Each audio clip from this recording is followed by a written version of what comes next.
लद्दाख, भारत का वह इलाका जहां पहाड़ आसमान को छूते हैं और सर्दियों की ठंड हड्डियां जमा देती है।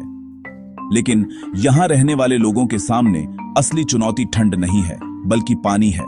हां, आपने सही सुना, पानी। जब बर्फ और ग्लेशियर हर जगह दिखाई देते हैं, तब भी गर्मियों की शुरुआत में यहां के किसान पानी की कमी से जूझते हैं। अप्रैल और मई का समय खेती के लिए सबसे अहम होता है। बीज बोने का मौसम होता है, लेकिन उस समय नदियां और नाले लगभग सूख जाते हैं और ग्लेशियर का पिघला पानी गांवों तक पहुंचने में देर कर देता है। किसानों की मेहनत और उम्मीदें दोनों ही सूखने लगती हैं। इसी कठिनाई को देखकर लद्दाख के एक शिक्षक और इंजीनियर सोनम वांगचुक ने सोचा, क्या ऐसा कोई तरीका हो सकता है जिससे सर्दियों का पानी बचाकर गर्मियों तक पहुंचाया जा सके? क्या प्रकृति की ताकत को ही इस्तेमाल करके इस समस्या का हल निकाला जा सकता है? यही सोच बनी एक अनोखे आविष्कार की नींव, आइस स्तूपा। स्तूपा शब्द बौद्ध धर्म की उन गुंबदनुमा संरचनाओं से लिया गया है जो शांति और ज्ञान का प्रतीक मानी जाती हैं। और चूंकि यह कृत्रिम बर्फ की मीनार भी शंकु के आकार की होती है, इसलिए इसे आइस स्तूपा कहा गया। तो आखिर आइस स्तूपा है क्या? आसान भाषा में कहें तो यह एक कृत्रिम ग्लेशियर है, एक ऐसी बर्फ की मीनार जो सर्दियों के पानी को जमा कर लेती है और धीरे धीरे गर्मियों की शुरुआत में पिघलती है, ताकि खेतों को जीवनदायी पानी मिल सके। लेकिन सवाल यह है कि यह बनता कैसे है? इसके पीछे का विज्ञान जितना सरल है, उतना ही शानदार भी। सर्दियों में पहाड़ों से बहकर आने वाला पानी अक्सर बेकार बह जाता है। सोनम वांगचुक ने इस पानी को पाइपों के जरिए ऊंचाई से नीचे लाने का तरीका अपनाया। पाइप का ऊपरी सिरा पानी के स्रोत से जोड़ा गया और निचला सिरा गांव के पास खुला छोड़ा गया।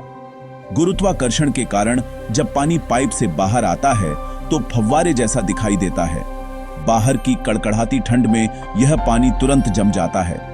बूंद बूंद करके यह बर्फ की परतें बनाता है और धीरे धीरे खड़ी होती जाती है, एक विशाल शंकु जैसी बर्फ की मीनार, आइस स्तूपा।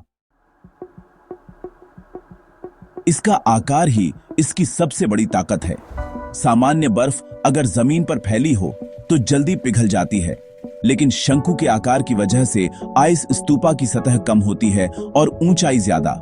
इसका मतलब धूप और हवा का असर बहुत कम पड़ता है। यही वजह है कि यह महीनों तक नहीं पिघलता और अप्रैल मई तक पानी बचाकर रखता है। आइस स्तूपा की एक और खासियत है, इसमें बिजली या मशीनों की कोई जरूरत नहीं पड़ती। पंप नहीं, इंजन नहीं, सिर्फ गुरुत्वाकर्षण और ठंडा मौसम। यही इसकी सबसे बड़ी खूबसूरती है। पहला आइस स्तूपा 2013-14 में बनाया गया था। तब उसमें लगभग 1.5 लाख लीटर पानी जमा हुआ। शुरुआत छोटे पैमाने पर हुई थी, लेकिन आज लद्दाख के कई गांवों में आइस स्तूपा बनाए जाते हैं। अब कुछ इतने बड़े हैं कि लाखों लीटर पानी सहेज सकते हैं। सोचिए, जिस जगह पर अप्रैल में खेत सूख जाते थे, वहां आज हरे भरे खेत दिखाई देते हैं। किसान सही समय पर बीज बो सकते हैं और फसल उगा सकते हैं। लेकिन यह तकनीक चुनौतियों से खाली नहीं है। इसे बनाने के लिए जरूरी है कि सर्दियां काफी ठंडी हों और पानी का स्रोत उपलब्ध हो।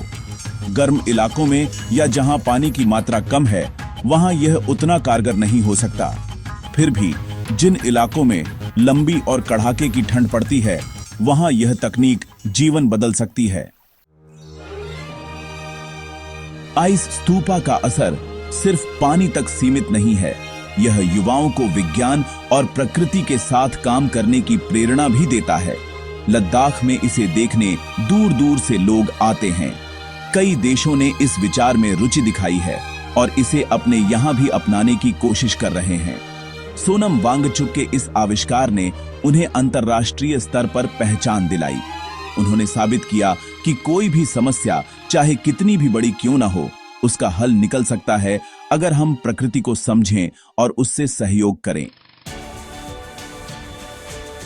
आइस स्तूपा सिर्फ बर्फ की मीनार नहीं है, यह उम्मीद का प्रतीक है।